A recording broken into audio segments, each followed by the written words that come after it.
Dunia media sosial yang kerap menjadi ajang pertempuran dan penyebaran hoaks. Ulama pun telah memiliki tips untuk hal ini. Bermedsos itu sesuai butuhnya. Kalau lagi melihat medsos, tapi kalau mau mengisi medsos, ya sesuai kapasitasnya. Jadi kalau saya misalnya mau bakar sate nih, saya butuh medsos karena butuh tutorial. Saya akan buka tutorial bikin sate.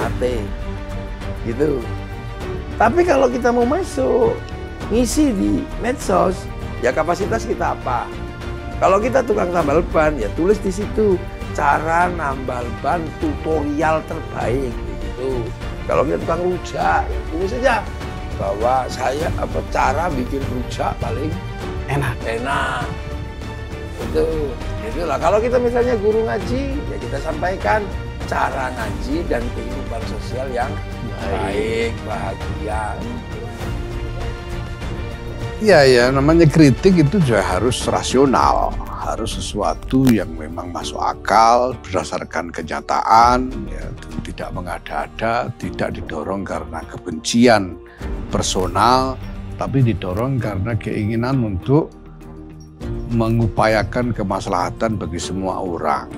Ini yang paling penting. Nah sekarang ini memang kita berhadapan, tadi disebut-sebut medsos itu, kita berhadapan dengan situasi ketika orang kemudian mendapatkan platform, mendapatkan panggung untuk aktualisasi diri secara sangat-sangat liberal. Semua orang boleh berdialog.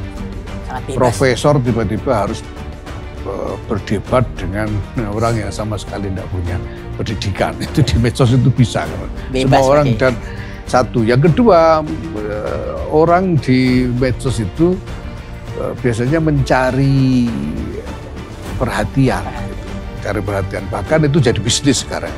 Subscribers, viewers itu jadi bisnis. Maka orang berlomba-lomba bikin sensasi. Nah ini bahayanya. Kalau kemudian membuat artikulasi di medsos ini sekedar untuk bikin sensasi dan isinya hoax, fitnah dan sebagainya, ini yang harus dihindari. Dan kita sebagai orang yang berpartisipasi di medsos ya harus menyadari ini jangan semuanya ditelan mentah, karena ada orang-orang yang memang cuma mau cari sensasi, itu memang ada. Di dalam ajaran agama, maka menjaga hubungan baik adalah perwujudan keadilan sosial dalam menjaga persatuan. Jangan sampai justru kesatuan digerus oleh media yang tidak kita gunakan dengan baik. Jadi prinsip dasarnya itu bukan di media. Bukan di media? Bukan, media itu kan hanya bisa berubah-ubah. Tergantung waktu, tergantung zaman, tergantung tempat. Tapi yang terpenting adalah ruh dakwah. Ruh dakwah. Ruh berdakwah, semangat berdakwahnya. Ruh dakwah itu teksnya ada. Ud'u ila sabili rabbika bil hikmah wal mau'izatil hasanah wajadilhum billati hiya ahsan. Itu ruh dakwahnya, pertama dengan hikmah. Mau media apapun tapi jangan tinggalkan hikmah. Mau speaker, mau wayang, mau film, mau medsos, jangan tinggalkan hikmah. Selain media sosial, masih banyak arus teknologi yang selayaknya dapat dimanfaatkan dengan baik dengan kearifan. Harus sering sebenarnya kita itu menginfluence anak muda Kristen untuk bergerak, untuk melakukan move. Menyikapi negatifnya arus teknologi, maka juga harus diimbangi dengan positifnya, di mana positif tersebut menjadi tanggung jawab kita sebagai generasi bangsa untuk menciptakannya. Aksesibilitas anak muda terhadap hal yang bersifat duniawi itu mudah. Tapi aksesibilitas anak muda untuk sesuatu yang lebih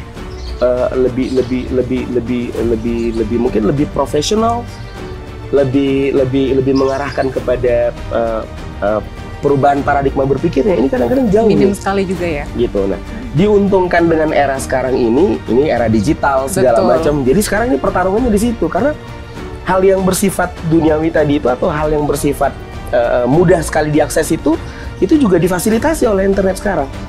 Gitu. Artinya memperberat juga ya. Contoh misalnya baru-baru ini kita lihat di internet orang bisa jualan narkoba by internet. Betul. Bisa loh, Christine, sekarang ini atau kita bandingkan misalnya saya punya gerakan misalnya energi desa gitu ya. Masa untuk gerakan energi desa ini lebih susah untuk mendapatkan aksesibilitas informasinya daripada kita mengakses film-film nggak benar gitu misalnya. Betul. Ini harusnya di-balancing karena kita nggak bisa lawan. Betul. Gitu. Memang dengan perkembangan teknologi sekarang ini manusia bukan berteman dengan manusia lagi. Iya. Gitu. Dengan internet, dengan dunia maya. Dan ketika kita bikin proxy atau kita bikin security, itu ternyata banyak juga yang nembus kan. Jadi lebih bagus cara paling efektif kalau menurut saya memang dibikin proxy is one thing, tapi diperbanyak dan dipermudah akses yang bagian ini. Jadi kemudahan kita untuk mengakses hal yang negatif itu harus diimbangi dengan hal yang positif, harus 3 kali atau 4 kali lipat lebih mudah untuk mengaksesnya. Semoga tayangan hari ini dapat memberikan manfaat bagi kita semua dan menjadi acuan kita untuk dapat menjadi pribadi yang bijak dan bermanfaat.